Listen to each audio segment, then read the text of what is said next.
മോഡാണ് അടുത്തതായിട്ട് നമുക്ക് കാൽക്കുലേറ്റ് ചെയ്യാനുള്ളത്. ഇത് വളരെ സിമ്പിളാണ്, വലിയ മാത്തമാറ്റിക്കൽ ഫോർമുലയൊന്നുമില്ല. മാത്തമാറ്റിക്കൽ ഫോർമുല ഇതിൽ ചോദിക്കാറില്ല. ഇത് ഏറ്റവും കൂടുതൽ പ്രാവശ്യം ആവർത്തിക്കുന്ന count the frequency of each observation the value with the highest frequency is the mode. അങ്ങനെയാണ് വരിക. അതായത് ക്വസ്റ്റ്യൻ മൊത്തം നമുക്കൊരു സീരീസ് തരും. ആ സീരീസിൽ ഏറ്റവും കൂടുതൽ പ്രാവശ്യം ഏതാണോ ആവർത്തിച്ചിട്ടുള്ളത് അതാണ് മോഡ് എന്ന് പറയുന്നത്.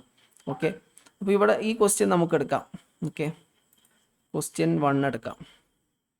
ക്വസ്റ്റ്യൻ 1 എടുക്കുന്ന സമയത്ത് ഇതിനെ നമ്മൾ എന്ത് ചെയ്യാണ്, ഓരോന്നും എത്ര പ്രാവശ്യം ആവർത്തിച്ചിട്ടുണ്ട് എന്ന് പ്രത്യേകം നോക്കണം. ഓക്കെ, അപ്പോൾ നമുക്ക് നോക്കാം ഓരോന്നും എത്ര പ്രാവശ്യം ആവർത്തിച്ചിട്ടുണ്ട്. ഇതിൽ 7 ഉണ്ട്, 8 ഉണ്ട്, അതുപോലെ തന്നെ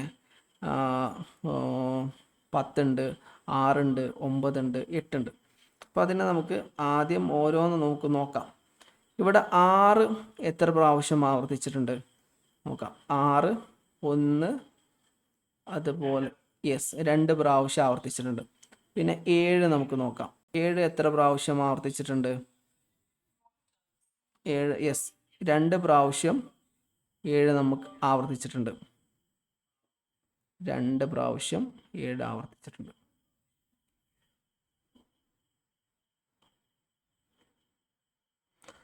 ഇനി അടുത്തത് 8 എത്ര പ്രാവശ്യം ആവർത്തിച്ചിട്ടുണ്ട്? 5 പ്രാവശ്യം ആവർത്തിച്ചിട്ടുണ്ട്. പിന്നെ ഏതാണ് വാല്യൂ ഉള്ളത്? 9 എത്ര പ്രാവശ്യം ആവർത്തിച്ചിട്ടുണ്ട്? 2 പ്രാവശ്യം ആവർത്തിച്ചിട്ടുണ്ട്. 10 1 പ്രാവശ്യം ആവർത്തിച്ചിട്ടുണ്ട്. അപ്പോൾ ഇതിൽ ഏറ്റവും കൂടുതൽ പ്രാവശ്യം ഏത് വാല്യൂ ആണോ ആവർത്തിച്ചിട്ടുള്ളത് അതാണ് അതിൻ്റെ മോഡ്. അപ്പോൾ 8 ആണ്, 5 പ്രാവശ്യം 8 ആവർത്തിച്ചിട്ടുണ്ട്. അപ്പോൾ നമുക്കതിനെ മോഡ് 8 ആയിട്ട് കാൽക്കുലേറ്റ് ചെയ്യാം. നമുക്ക് മറ്റൊരു ക്വസ്റ്റ്യനും കൂടെ നോക്കാം. ഓക്കെ,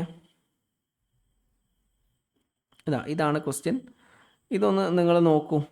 ഈ ക്വസ്റ്റ്യൻ നമുക്ക് ജസ്റ്റ് ഒന്ന് നോക്കിയിട്ട് പറയൂ ഏതാണ് ഇതിൽ കൂടുതൽ പ്രാവശ്യം ആവർത്തിച്ചിട്ടുള്ള വാല്യൂ. 2 3 1 പ്രാവശ്യം, 2 പ്രാവശ്യം, 4 പ്രാവശ്യം 3 ആവർത്തിച്ചിട്ടുണ്ട്. അപ്പോൾ നമുക്ക് കിട്ടുന്ന ആൻസർ 3 ആണ്. ഓക്കെ, അപ്പോൾ ഇതാണ് എന്താണ് മോഡ് എന്ന് പറയുന്നത്. വളരെ സിമ്പിളാണ്, ബുദ്ധിമുട്ടൊന്നുമില്ല. ഇനി നമുക്ക് റിഗ്രഷനുമായി ബന്ധപ്പെട്ടിട്ടുള്ള ഒരു ടോപ്പിക്കിലേക്ക് നമുക്ക് പോവാം.